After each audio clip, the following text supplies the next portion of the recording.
Salut à tous, aujourd'hui je voulais vous parler d'un bouquin. Nous sommes tous des féministes de Chimamanda Ngozi Adichie, qui parle de féminisme, comme vous l'aurez deviné. Ce texte est une version modifiée du discours lors d'une conférence TED de l'auteur Chimamanda Ngozi Adichie, qui est originaire du Nigeria, qui s'appelle We Should All Be Feminists, qui avait été repris dans une chanson de Beyoncé d'ailleurs. Cette conférence TED a fait plus d'1 million de vues, tellement cette femme est extraordinaire. Et c'est l'un des meilleurs textes que j'ai jamais lus dans ma vie. Vraiment.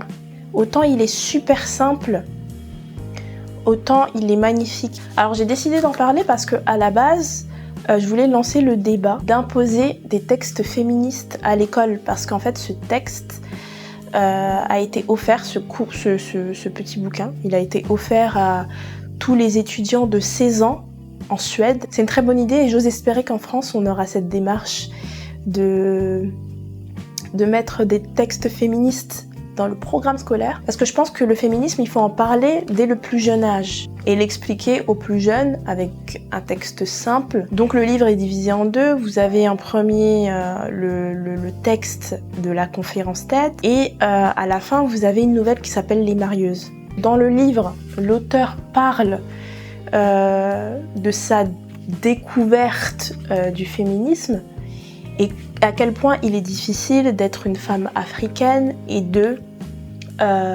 s'autonommer féministe, tellement en Afrique le féminisme est vu comme quelque chose d'occidental. Pourquoi ne pas vous contenter de dire que vous croyez profondément aux droits de l'homme ou quelque chose comme ça?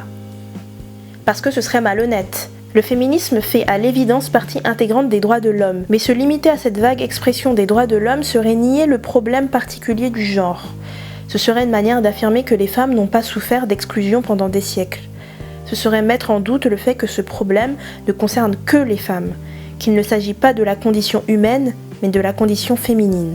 Elle parle de sa relation au genre, elle parle de sa vie quand elle était au Nigeria, et à quel point le féminisme était nécessaire pour qu'elle puisse vivre correctement, pour qu'elle puisse faire ce dont elle avait envie.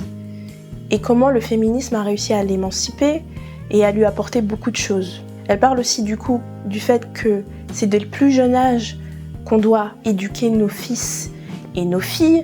Nos filles à moins penser uniquement à leur beauté physique, à plaire aux hommes, etc. D'apprendre aux filles à moins se soucier d'être aimables, de sourire en public, de se tenir droite. C'est les choses que les parents ont l'habitude de faire parce que eux-mêmes sont ancrés dans un espèce de schéma sociétal qui leur apprend qu'il faut apprendre ça à ses enfants. Et aussi elle parle du fait que autant on se soucie d'apprendre à nos filles à être aimables, mais on le fait pas pour nos fils. Et du coup on le fait trop pour nos filles et pas assez pour nos fils. On n'apprend pas à nos fils à s'excuser, on n'apprend pas à nos fils à sourire, etc.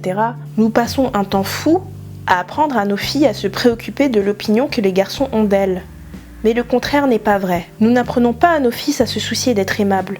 Nous passons un temps fou à répéter à nos filles qu'elles ne peuvent être en colère, ni agressives, ni dures. Ce qui est déjà assez grave en soi, sauf que nous ne prenons le contre-pied et félicitons ou excusons les garçons qui, eux, ne s'en privent pas. Elle parle aussi de sa vie au Nigeria et du fait que même quand c'est elle qui se payait ses choses, c'est elle qui, par exemple, payait un voiturier, c'est l'homme qu'on remerciait parce qu'on était persuadé que c'était l'argent de l'homme et pas son argent à elle. Et du coup, y a cette espèce d'habitude au Nigeria où, par exemple, quand vous entrez dans un hôtel ou un espace public, on dit bonjour à un homme et on regarde même pas la femme. Voilà, je vais pas tout vous raconter parce que le texte est assez court et que j'aurais vite fait de tout vous spoiler. Il coûte que 2 €, du coup c'est facile à se procurer et c'est pas cher et c'est rapide. Et moi, je conseille ce livre à tous ceux qui n'auraient pas compris vraiment en quoi le féminisme est nécessaire, parce qu'il l'explique tellement bien qu'il n'y a même pas, je vois pas où on pourrait émettre un contre-argument à ça. tellement c'est bien expliqué. Et même si vous avez des amis qui ont des clichés sur le féminisme, les féministes c'est agressif, le féminisme c'est pas nécessaire aujourd'hui, t'es noir, t'as pas besoin de féminisme, c'est l'Occident qui t'a mis ça dans la tête, etc. Ce livre explique tellement tout bien que vous n'aurez même pas à répondre, à lui tendre, qu'il prenne une petite demi-heure pour le lire. Et le débat est clos. Merci d'avoir regardé cette vidéo, n'hésite pas à mettre un pouce en l'air si tu as été très d'accord avec moi. N'hésite pas à partager cette vidéo, ne serait-ce que pour faire découvrir ce livre sur le féminisme qui est exceptionnel. Nous on se retrouve dans une prochaine vidéo qui ne tardera pas à arriver. Je vous aime très fort, à bientôt. Salut toi! Je participe au BET Talent Contest pour devenir animatrice sur la chaîne BET.